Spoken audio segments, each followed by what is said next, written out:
चलो बच्चों, वर्किंग समझने के बाद हम थोड़ा सा आगे बढ़ते हैं और ये समझ में आ गया कि वर्किंग कैसे होती है, इलेक्ट्रॉन कैसे फ्लो हो रहे हैं, करंट कैसे फ्लो हो रहा है, ये सारी चीज़ हमको समझ में आ गई। ठीक है। अब जब भी हम इस सेल के बारे में बात करेंगे तो बार बार इतना बड़ा फॉर्म नहीं लिखेंगे, इसको थोड़े से शॉर्टकट में लिखेंगे। तो इसका एक रिप्रेजेंटेशन बताया है आईयूपीएसी ने, हम उस रिप्रेजेंटेशन को फॉलो करेंगे। उस रिप्रेजेंटेशन पे चलने से पहले ये रॉड जो इलेक्ट्रॉनों को ढकेलती थी, इसमें कौन सा चार्ज था? निगेटिव। इसको हम बोलेंगे क्या? एनोड। वहां एनोड कैसा चार्ज था? इससे पहले वाले सेल में, इलेक्ट्रोलिटिक सेल में, वहां एनोड था पॉजिटिवली चार्ज, यहां है एनोड निगेटिव चार्ज। ये चीज याद रखनी है। ये निगेटिव चार्ज वाला एनोड, ये पॉजिटिव चार्ज प्लेट को हम क्या नाम दे रहे हैं? कैथोड। एनोड इसलिए कहा गया क्योंकि एन ऑक्स, एनोड पर हमेशा ही, इस रॉड पर, इस जगह पर क्या हो रहा है, इस हाफ सेल में, ये इस चीज को हम बोलते हैं हाफ सेल। इस हाफ सेल में क्या हो रहा है? ऑक्सीडेशन हो रहा है, जिंक आपका Zn+2 में कन्वर्ट हो रहा है। इस पर्टिकुलर हाफ सेल में क्या हो रहा है? रिडक्शन हो रहा है, कॉपर+2 इलेक्ट्रॉनों को लेकर कॉपर में जा रहा है। ठीक है। तो यहां से इधर इलेक्ट्रॉन फ्लो हो रहे हैं। तो आईयूपीएसी ने कहा कि आप इसको ऐसे रिप्रेजेंट करेंगे। पहले आप एनोडिक हाफ सेल को देखेंगे, जो चीज जिसमें जा रही है उसको एक वर्टिकल लाइन से सेपरेट करेंगे। जैसे इसके अंदर जिंक जा रहा है Zn+2 में, तो इसको एक वर्टिकल लाइन से सेपरेट करिए। Zn+2 का जो कॉन्सेंट्रेशन है उसको यहां लिख दीजिए, C1m। ठीक है। फिर आगे चलिए, बीच में आएगा सॉल्ट ब्रिज, उसको एक वर्टिकल लाइन से, दो वर्टिकल लाइन से सेपरेट करिए। ये रिप्रेजेंट कर रहा है बीच में सॉल्ट ब्रिज लगा हुआ है। इसके आगे आइए, इसके आगे क्या चीज किसमें जा रही है उसको लिखिए। यहां रिडक्शन हो रहा है, कॉपर+2, C2m इसका कॉन्सेंट्रेशन है, और ये जा रहा है किस चीज में? कॉपर सॉलिड में। तो ये है आपका रिप्रेजेंटेशन, पहले एनोड फिर कैथोड। इलेक्ट्रॉनों का फ्लो जो है वो एनोड से कैथोड की तरफ हो रहा है। ठीक है। अच्छा, अब जाहिर सी बात है, इस पॉइंट से इस पॉइंट के बीच में इलेक्ट्रॉन फ्लो हो रहे हैं, तो इसका कुछ पोटेंशियल डिफरेंस होगा, इसका ई सेल, यानी पोटेंशियल डिफरेंस इन दोनों पॉइंट के बीच का। इसको हम कैसे निकालते हैं? इसको निकालते हैं ई राइट माइनस ई लेफ्ट से। ऐसा क्यों करते हैं इसके बारे में अभी जानकारी देता हूं, लेकिन एक चीज याद रखिएगा, आईयूपीएसी ने यह मना कर दिया है कि अब आप ऑक्सीडेशन सोचो, रिडक्शन सोचो। ये क्या है? राइट साइड का क्या? Reduction potential. ये क्या है? लेफ्ट साइड का क्या? Reduction potential. हम हमेशा ही किस टर्म में बात करेंगे? आरपी के टर्म में बात करेंगे, और ऐसे सोचेंगे जिसका रिडक्शन पोटेंशियल ज्यादा उस पर रिडक्शन हो रहा होगा, और जिसका रिडक्शन पोटेंशियल कम उस पर ऑक्सीडेशन हो रहा होगा। ठीक है। ई सेल बराबर हमने राइट माइनस लेफ्ट लिखा। ठीक है। ये क्यों लिखा, इसके बारे में बात करते हैं। इसके बारे में बात करने से पहले मैं आपको एक पॉइंट बताऊं।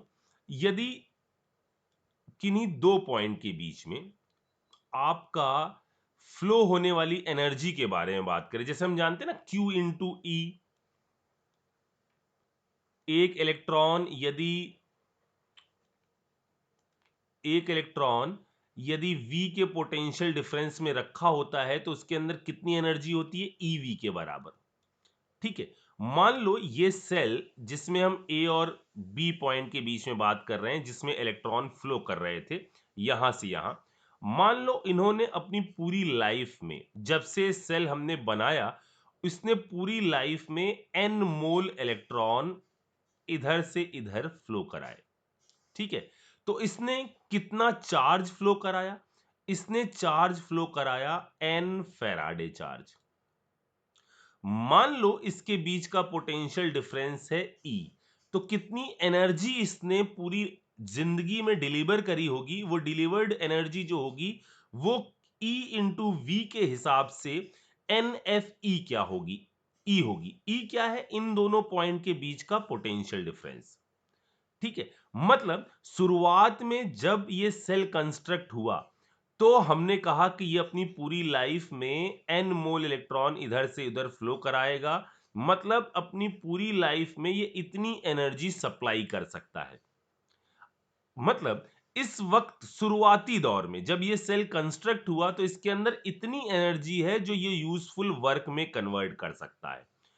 अगर हम इसके अंदर change in Gibbs free energy के बारे में बात करें, डेल्टा जी, तो वो क्या हो जाएगा? देखिए, फाइनली सेल को मर जाना है, यानी उसके अंदर यूजफुल एनर्जी 0 हो जाएगी। इनिशियल कितनी है? NFE, यानी change in Gibbs free energy की जो वैल्यू आएगी वो आएगी NFE के बराबर। इतनी चीज समझ में आई? फिर से बोलूं मैंने कहा एक सेल हमने कंस्ट्रक्ट किया जिसके अंदर हमने ये कहा कि ये अपनी पूरी लाइफ में n मोल इलेक्ट्रॉन इधर से इधर भेजेगा, तो कितनी एनर्जी इसके अंदर है ये पता चलेगा E इंटू वी से।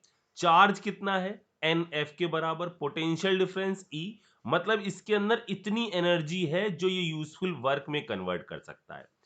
अब हमने कहा change in Gibbs free energy, तो change in Gibbs free energy finally तो 0 होगा, माइनस इनिशियल NFE है, तो change in Gibbs free energy बराबर होगा इसके। अच्छा, अब मेरी बात फिर से सुनो। ये जो प्रोसेस है, ये जो हमने शुरुआत में ये जो सेल कंस्ट्रक्ट किया था, इसके अंदर मैंने आपको बताया था कि यदि सिर्फ आप वायर जोड़ दो तो इलेक्ट्रॉन फ्लो कर जाएंगे, मतलब इसका डेल्टा जी, स्पॉन्टेनियस प्रोसेस है तो डेल्टा जी कैसा होगा? निगेटिव। ये बात समझ में आ रही? क्यों? क्योंकि ये सेल कैसी वर्किंग कर रहे हैं? स्पॉन्टेनियस वर्किंग कर रहे हैं। अच्छा जी, इतनी बात तो समझ में आ गई कि डेल्टा जी निगेटिव है। ठीक है, अच्छा अब इधर आते हैं वापस। देखो बच्चों, डेल्टा जी निगेटिव करने के लिए आपको इस प्रोसेस का डेल्टा जी यदि निगेटिव करना है तो ई सेल कैसा होना चाहिए? अगर ई सेल पॉजिटिव हुआ तो ही ये सेल स्पॉन्टेनियस वर्किंग करेगा, क्योंकि तभी डेल्टा जी कैसा आएगा? निगेटिव। ये थर्मोडायनेमिक्स चल रही है इस सेल के बारे में। अगर इस सेल का डेल्टा जी निगेटिव आया तभी ये सेल स्पॉन्टेनियस वर्किंग करेगा, और स्पॉन्टेनियस वर्किंग करने के लिए ई की वैल्यू को कैसा होना चाहिए? पॉजिटिव होना चाहिए। अब मेरी बात सुनो, देखो ये राइट माइनस लेफ्ट क्यों करा हमने? देखो, राइट साइड में हो रहा है रिडक्शन, और इस जो हाफ सेल है इसका रिडक्शन पोटेंशियल ज्यादा है, क्योंकि यहां जो रॉड रखी है हमने उस रॉड का ऑक्सीडेशन पोटेंशियल ज्यादा था, इस रॉड का रिडक्शन पोटेंशियल ज्यादा था। यानी यदि राइट वाले में हम रिडक्शन रख दें तो हम बड़ा वैल्यू रख रहे होंगे, इधर वाले में हम छोटी वैल्यू रख रहे होंगे, और डिफरेंस जो है उससे ई सेल जो है वो पॉजिटिव आ जाएगा। मान लो, हम सिंपल सी इसको हम आपको ऐसे बताते हैं कि मान लो ये जो दो हाफ सेल लगे हुए हैं, इन हाफ सेल का ये जिंक वाला हाफ सेल है, इधर हमने कहा जिंक वाला हाफ सेल है। ठीक है, इसका ऑक्सीडेशन पोटेंशियल है कुछ 0.8 वोल्ट मान लेते हैं। ठीक है, कॉपर वाला, कॉपर वाले का ऑक्सीडेशन पोटेंशियल है कुछ माइनस का 0.37 वोल्ट। इसका ऑक्सीडेशन पोटेंशियल है, मान लेते हैं माइनस का 0.37 वोल्ट। ठीक है, इस पर ऑक्सीडेशन होगा, इस पर रिडक्शन होगा, लेकिन आईयूपीएसी ने क्या कहा? आप ऑक्सीडेशन के बारे में बात मत करो, आप हमेशा रिडक्शन के बारे में बात करो। और ऑक्सीडेशन और रिडक्शन में अंतर क्या है? सिर्फ साइन का, मतलब इसका आरपी जो होगा वो होगा -0.8 वोल्ट। अच्छा बच्चों, इसका आरपी क्या होगा? इसका आरपी होगा +0.37 वोल्ट। देखो, अब ई सेल निकालो, ई सेल निकालो। राइट यानी 0.37 minus minus of 0.84 volt. E cell कैसा आ जाएगा? पॉजिटिव। यानी हमारा ये जो सेल है वो आपका स्पॉन्टेनियस वर्किंग करेगा। इसीलिए हमने क्या चीज रखी है? राइट माइनस लेफ्ट रखा है, ताकि ई सेल पॉजिटिव आए और ये सेल स्पॉन्टेनियस वर्किंग करे। जैसे ही हमको जी के बारे में ये इंफॉर्मेशन पता चली, एक साइंटिस्ट थे नस्ट, इन्होंने डेल्टा जी और ई को कंबाइन करने के बारे में सोचा। इन्होंने कहा हमारे पास एक बेसिक गिब्स फ्री एनर्जी की इक्वेशन है, डेल्टा जी बराबर delta G not plus 2.303 R T log Q.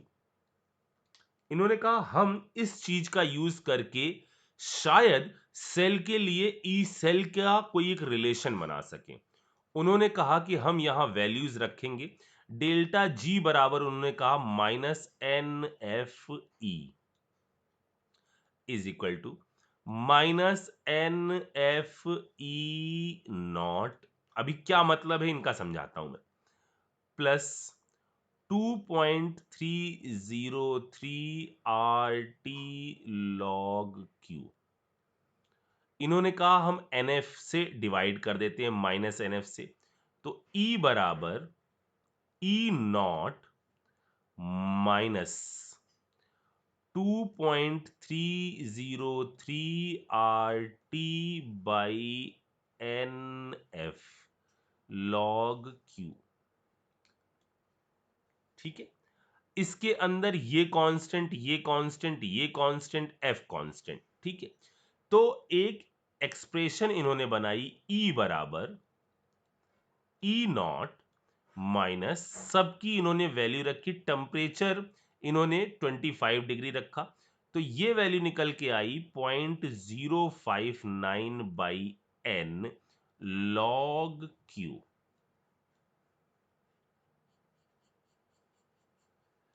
इस इक्वेशन को कहा गया नस्ट इक्वेशन। इसको कहा गया नस्ट इक्वेशन।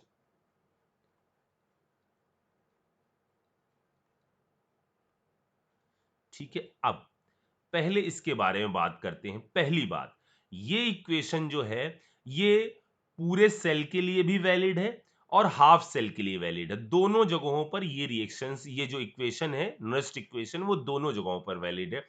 इसको चाहो तो आप हाफ सेल पर लगाओ या इसको चाहो तो फुल सेल पर लगाओ। अब इसको लगाना कैसे, पहले इसके बारे में बात करें।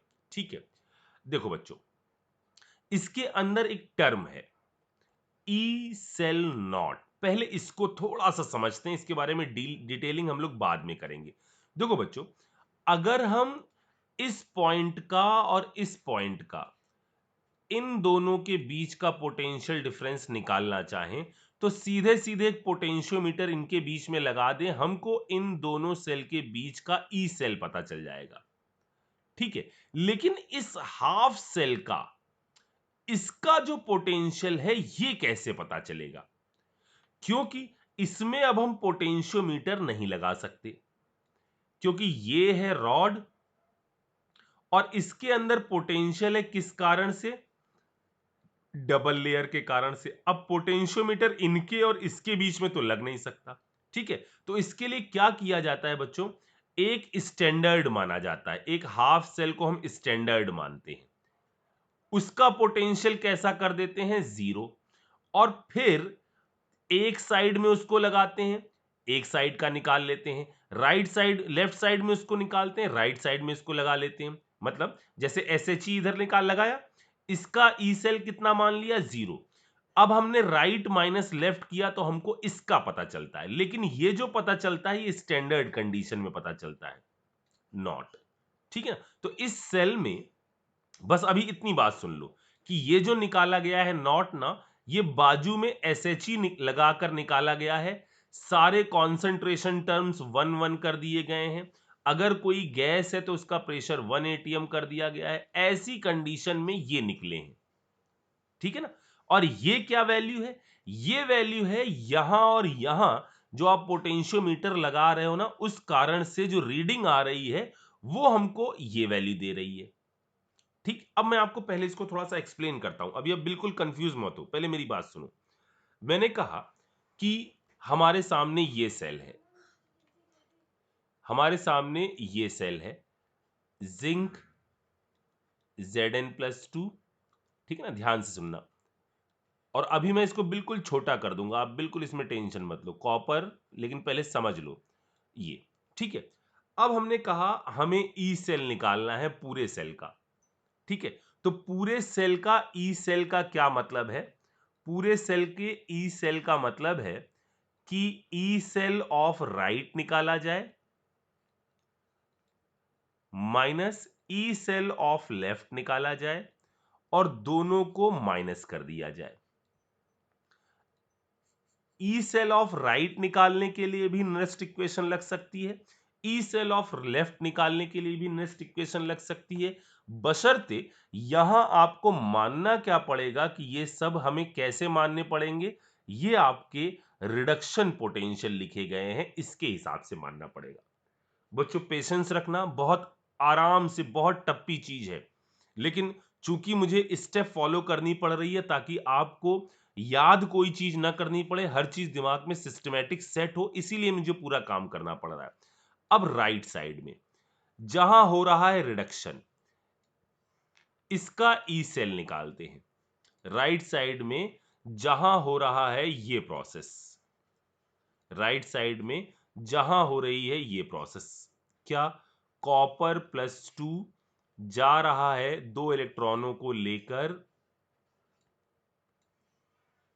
दो इलेक्ट्रॉन को लेकर कॉपर सॉलिड के अंदर। अभी एन क्या है ये भी बताते हैं, सारी चीज पता चलेगी, पहले सुनते चलो। यहां रिडक्शन ही हो रहा है और हमको इस पर ई सेल लगाना है, नेक्स्ट इक्वेशन लगानी है। तो ई ऑफ कॉपर+2 से कॉपर, ये बराबर होगा इसका स्टैंडर्ड कंडीशन में निकाला गया पोटेंशियल। स्टैंडर्ड कंडीशन में मतलब जब इसको रखा गया और लेफ्ट साइड में SHE रखा गया, सब कुछ कॉन्सेंट्रेशन 1 1 कर दिए गए, वो वैल्यू माइनस 0.059 बाई एन। क्या है? एन आपका है जो इलेक्ट्रॉन, यहां हमने क्या कहा था, एन मोल इलेक्ट्रॉन फ्लो हो रहे हैं, यहां एन क्या है, ये 2 है, यानी 2 लॉग क्यू क्या होता है, reaction quotient, product upon reactant, product में सॉलिड है यानी 1 अपॉन इधर कॉपर+2 का कॉन्सेंट्रेशन, ये आ गया राइट वाला, यानी हमने इस वैल्यू को पता कर लिया, ठीक है। अब चलो लेफ्ट में बात कर रहे हैं, लेफ्ट में हो ऑक्सीडेशन रहा है, लेकिन हमें बात किसकी करनी है, हमें तो रिडक्शन के टर्म में ही बात करनी है, यानी 2 इलेक्ट्रॉन, यहां हो गया जिंक सॉलिड, ठीक है। इसका भी रिडक्शन पोटेंशियल के टर्म में नेक्स्ट इक्वेशन लगा लो, ई Zn+2 से Zn, ये क्या दिखा रहा है, रिडक्शन, इज इक्वल टू, इसको निकालो स्टैंडर्ड कंडीशन में, मतलब बाजू में SHE लगाओ जिसका 0 है, फिर पोटेंशियोमीटर लगाकर आप मेजर कर लो। मतलब जैसे हम कह रहे थे ना कि यहां ये चीज तो मेजर नहीं करी जा सकती इसके और इसके बीच का, लेकिन पोटेंशियोमीटर यहां लगाया जा सकता है जो इन दोनों के बीच का पोटेंशियल डिफरेंस है। अगर हमने किसी को 0 मान लिया और इनके बीच का पोटेंशियल डिफरेंस निकाल लिया और इसको 0 कह दिया तो इनडायरेक्टली इसका आ गया। तो ये है कब निकाला गया, स्टैंडर्ड कंडीशन में निकाला गया, ठीक है। तो इसकी वैल्यू हमने स्टैंडर्ड कंडीशन में निकाली, Zn+2 से Zn माइनस 0.059/2 लॉग, फिर से 1 अपॉन Zn+2, ठीक है। अब क्या करना है, हमने कहा ना बस इसको सुन लो, अभी हम इसको बिल्कुल सिंपलेस्ट वे में करना आपको सिखाएंगे कि आपको सिर्फ इतना करना होगा। अब इसको क्या करो, राइट माइनस लेफ्ट, यानी ई ऑफ कॉपर+2 से copper minus E of Zn+2 से Zn, ठीक है। यही किसकी वैल्यू होगी, E cell, right minus left, बराबर क्या हो जाएगा, ये आ गया, ऊपर वाला एक्सप्रेशन लिख देते हैं, ई नॉट ऑफ कॉपर प्लस 2 से कॉपर, ठीक है ना, माइनस कर दिया नीचे वाला, यानी ई नॉट ऑफ Zn प्लस 2 से Zn, ठीक है।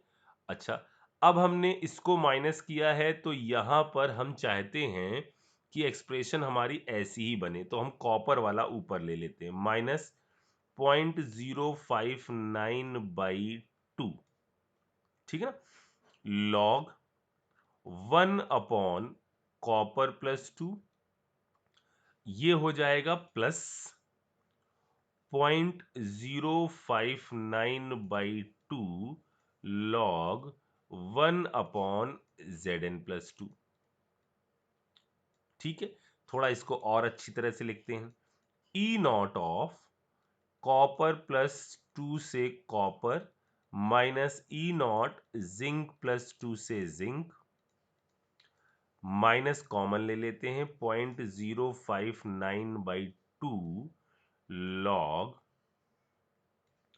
यहां क्या वैल्यू आ गई, इसको कॉमन ले लिया, ठीक है ना, यहां क्या हो जाएगा, माइनस कॉमन ले लिया, यानी ये टर्म आ जाएगा इधर की तरफ, यानी Zn+2 ऊपर आ गया, ठीक है, सही किया ना मैंने, ये नीचे, इसको हमने माइनस कॉमन ले लिया, ठीक है, डिवीजन में हो गया, ऊपर चला गया, ठीक है, दिस अपॉन क्या आ गया, कॉपर प्लस 2।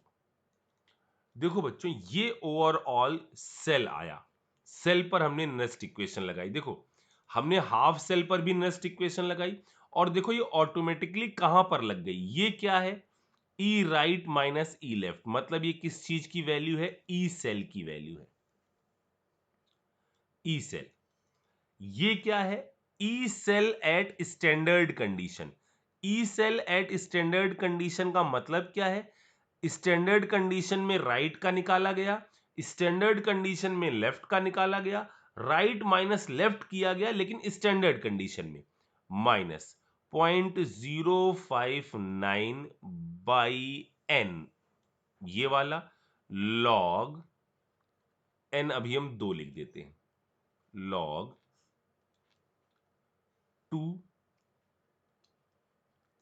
Zn+2 ऊपर, कॉपर प्लस 2 नीचे, ये आया नेस्ट इक्वेशन के बारे में इंफॉर्मेशन, जो हमने आपको, अब हमने ऊपर आपको सिखाया क्या था, फिर से चलते हैं जरा। देखो मैंने क्या कहा था, ये इक्वेशन जो है हाफ सेल पर भी लगती है, और यही इक्वेशन देखो फुल सेल पर भी लग कर आ रही है, अगर हाफ सेल पर लगाई, राइट माइनस लेफ्ट किया, तो ये पूरे सेल पर आ रही। अब हमें करना क्या होगा, अब मैं आपको बताता हूं, आपको पूरा टिटिम नहीं रचना होगा, आपको तो क्या करना होगा, जैसे ही कोई हाफ सेल दिखे, जैसे ही कोई सेल रिप्रेजेंटेशन दिखे, क्योंकि आपको सेल रिप्रेजेंटेशन ही दिया जाएगा, ठीक है ना, ऐसा कुछ दिख जाए, इधर कॉपर प्लस 2 है, इधर कॉपर सॉलिड है, ठीक है, तो पहला काम क्या करो, पहला काम करो इससे सेल इक्वेशन लिखने का, तो लेफ्ट साइड में क्या हो रहा है, oxidation, zinc converted into zinc plus 2, 2 electron, ठीक है, लेफ्ट साइड में क्या, राइट साइड में क्या हो रहा है, reduction, copper plus 2, 2 electron give copper solid,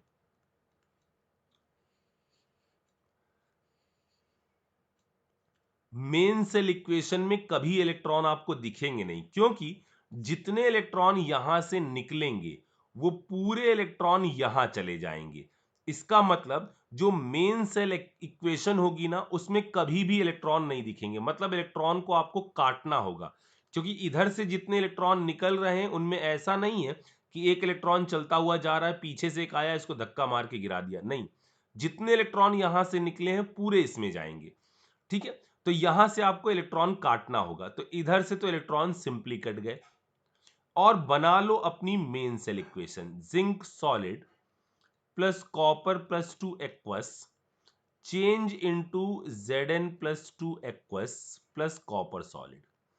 अब आप भड़ाम से ई सेल लिख दो, ई सेल बराबर ई सेल स्टैंडर्ड, अब ये टर्मिनोलॉजी आपको समझ में आ गई, स्टैंडर्ड का क्या मतलब है, इसका ई सेल बराबर E cell standard minus 0.059 divide by जो काटा है आपने, जो इलेक्ट्रॉन एक से दूसरे की तरफ जा रहे हैं, कितने हैं 2, लॉग प्रोडक्ट अपॉन रिएक्टेंट। क्यों इसी नाम से जाना जाता था ना reaction question, product upon reactant.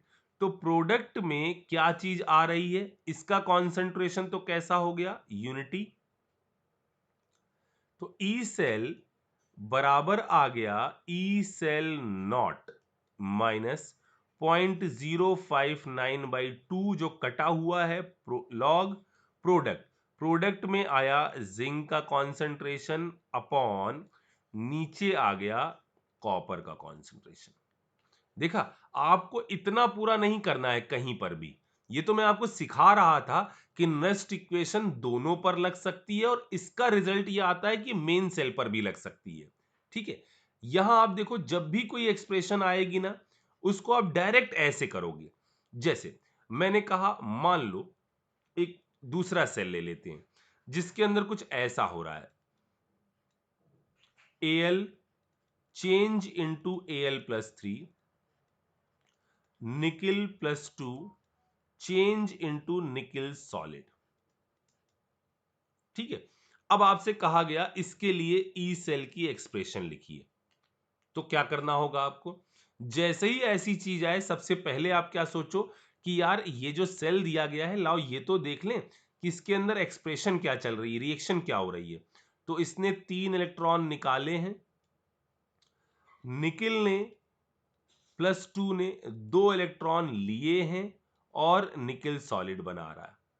लेकिन ओवरऑल सेल रिएक्शन जो हो रही होगी उसमें इधर से निकाले गए इलेक्ट्रॉन पूरे पूरे इधर जाएंगे, मतलब इलेक्ट्रॉन कटने चाहिए, मतलब ये जो टर्म है ना, ये मेन एक्सप्रेशन में नहीं आना चाहिए। इसका मतलब इसको काटने के लिए हमने रिडॉक्स में सीखा था, मल्टीप्लाई/2। काटते क्यों थे ये समझ लीजिए कि यहां से निकलने वाले इलेक्ट्रॉन जो है ना पूरे पूरे इधर जाएंगे, तो इलेक्ट्रॉन जितने भी हैं उनको कैंसिल करना पड़ेगा। तो यहां हमने मल्टीप्लाई कर दिया 2 से, यहां मल्टीप्लाई कर दिया 3 से। ठीक है, यानी 2 एल्युमिनियम ने 6 इलेक्ट्रॉन निकाले और 3 निकिल +2 ने इन 6 इलेक्ट्रॉनों को लिया। ये प्रोसेस चल रही है। ठीक है, तो मेन सेल एक्सप्रेशन क्या आ गई, ये आ गई twice of Al plus thrice of Ni+2 change into twice of Al+3 और थ्राइस निकिल सॉलिड। अब फिर से लिखते हैं इसके ई सेल की एक्सप्रेशन।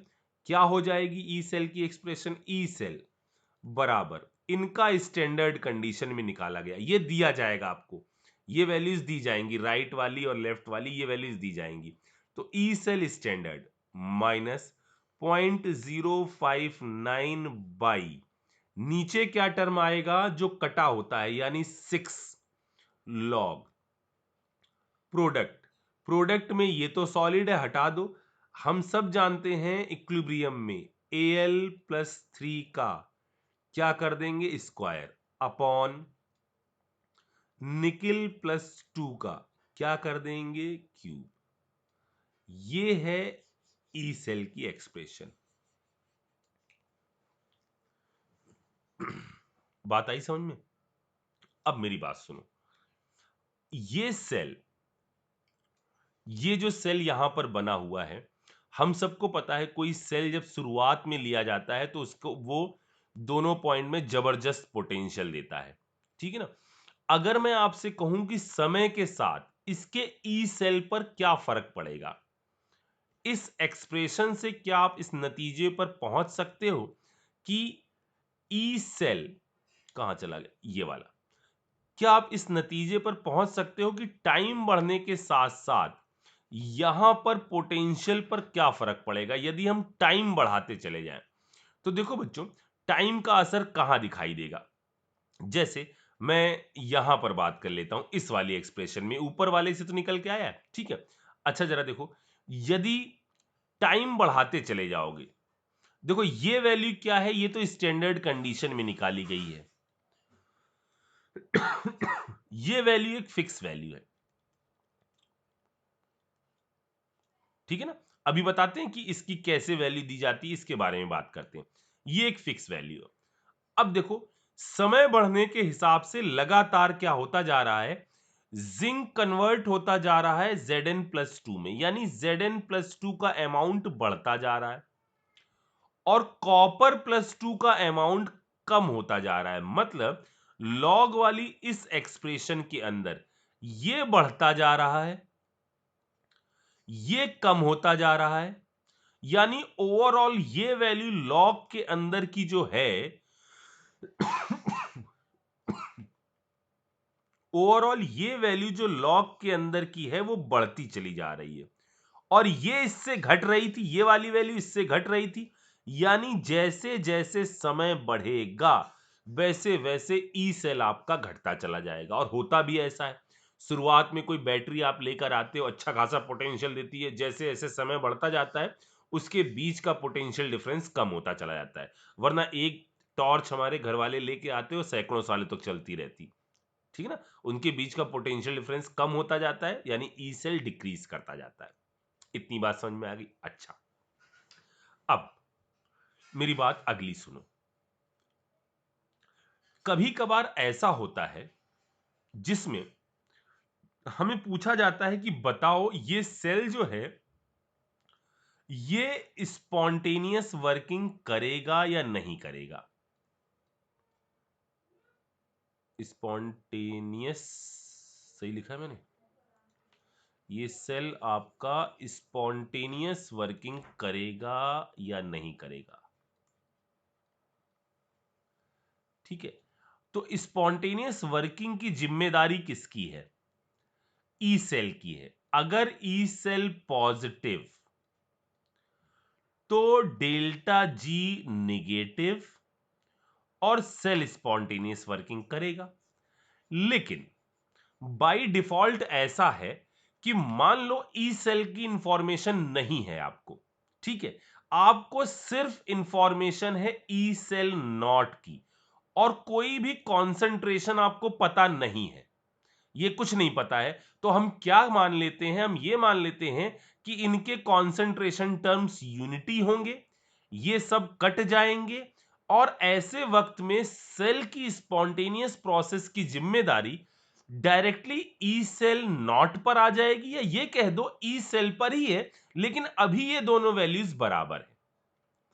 मेरी बात समझ में? हो सकता है कभी आपको यह दे दिया जाए कि ये सेल है, ये सेल है, इनका नॉट दिया हुआ है, बताओ सेल स्पॉन्टेनियस वर्किंग करेगा या नहीं करेगा, और कॉन्सेंट्रेशन टर्म नहीं दी गई। तो ये एज्यूम कर लीजिएगा कि कॉन्सेंट्रेशन टर्म्स कैसी हैं, यूनिटी, लॉग के अंदर 1, वैल्यू कैसी 0, यानी तब ई सेल ही प्रिडिक्ट कर देगा कि रिएक्शन स्पॉन्टेनियस है या नहीं है। अगर ई सेल पॉजिटिव तो रिएक्शन कैसी हो जाएगी, स्पॉन्टेनियस, क्योंकि तब रिएक्शन में ई सेल की वैल्यू ई सेल नॉट के बराबर हो जाएगी, ठीक है। मेरे ख्याल से अब आपको यहां पर थोड़ी थोड़ी पकड़ जो है वो बननी चालू होगी। चलो एक सवाल करते हैं और ज्यादा इस पर कॉन्सेप्ट की क्लियरिटी आएगी। जरा देखो बच्चों, हमको दो हाफ सेल एक्सप्रेशन दी गई है, ठीक है। इनमें ई सेल नॉट की वैल्यू दी गई है, ये नॉट है, दोनों नॉट की वैल्यू दी गई है, ठीक है। अब पहली बात हमसे क्या पूछी जा रही है, इसमें करेक्ट स्टेटमेंट पूछा जा रहा है। पहले मुझे ये बताओ इसके अंदर मैं राइट में किसको लगाऊं और लेफ्ट में किसको लगाऊं, ठीक है।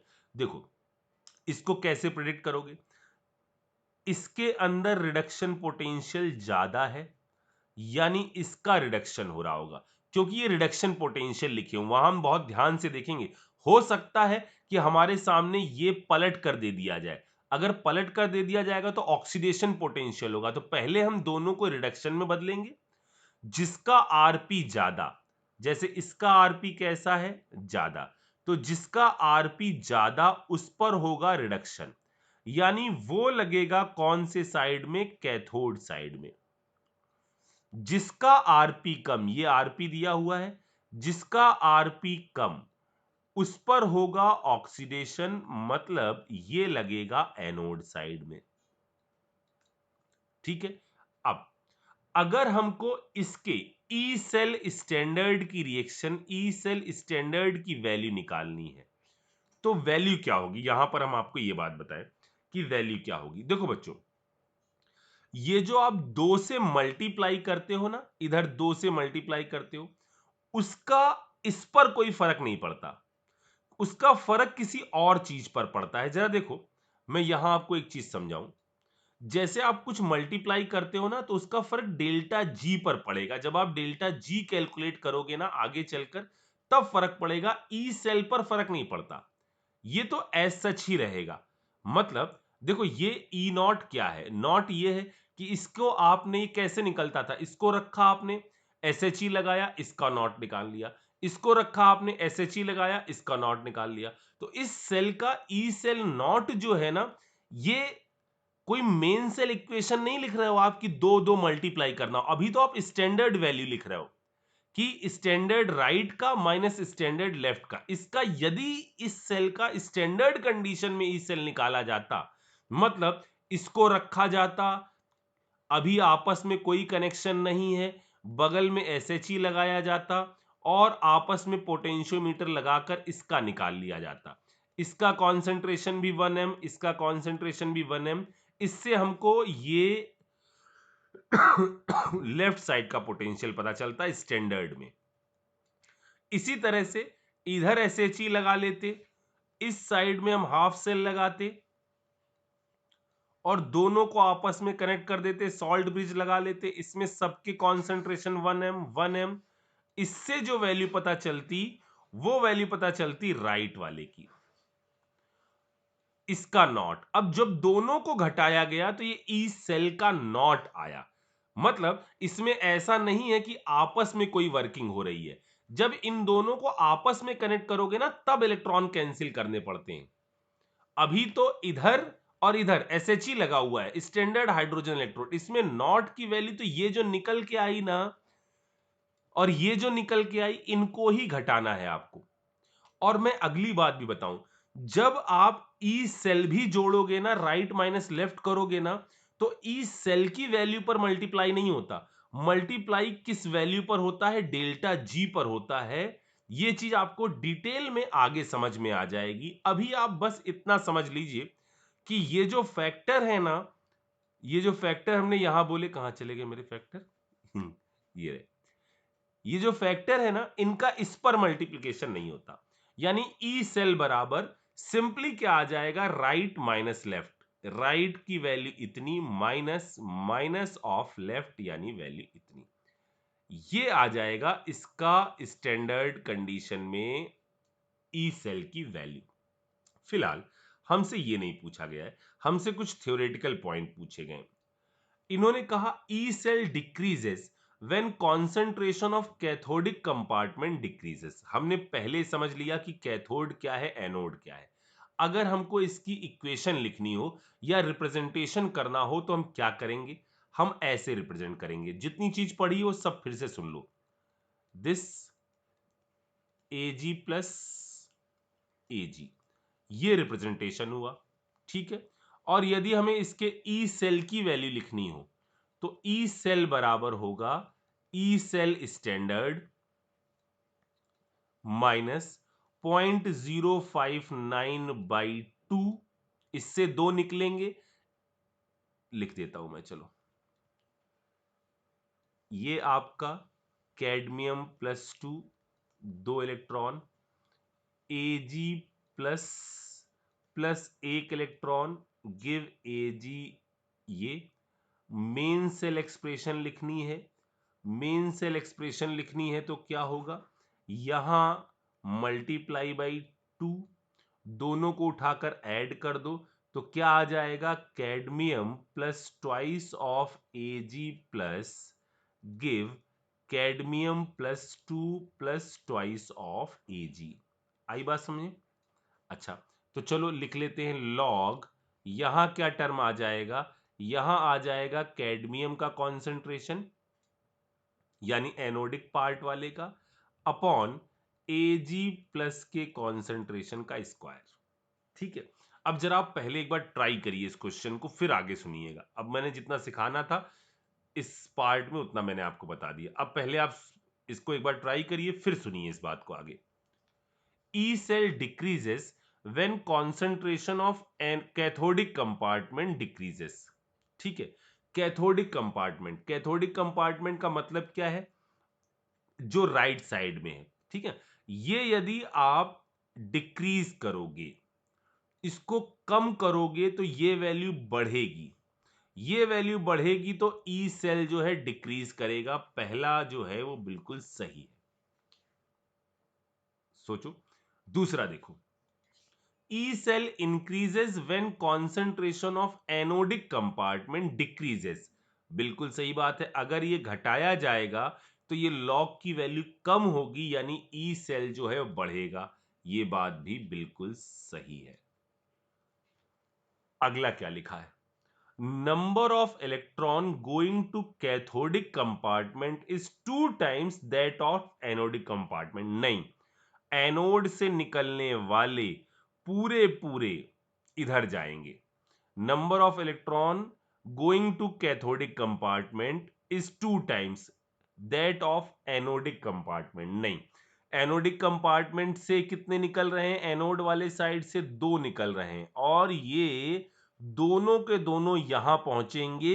वो कर क्या रहे हैं? यहां 2 गए तो हमने इसको कंज्यूम करने के लिए क्या कर दिया? यहां 2 एजी को रिड्यूस करवा दिया है। ठीक है ना? तो ये वाली बात तो पूरी तरह से गलत है। Change in concentration of anodic compartment is faster than cathodic compartment. नहीं, कैथोडिक कंपार्टमेंट के अंदर जो चेंज है वो फास्टर है, क्योंकि यहां एक एजी एक सीडी+2 में बदल रहा है, और वहां इसके दौरान 2 एजी प्लस एजी में कन्वर्ट हो रहे हैं। आई बात समझ में? जल्दी से इसको देखो, मैं इस पे और कुछ क्वेश्चन करवा के आपको परफेक्ट करता हूं इसमें। ठीक है ना? करो इसको जल्दी से।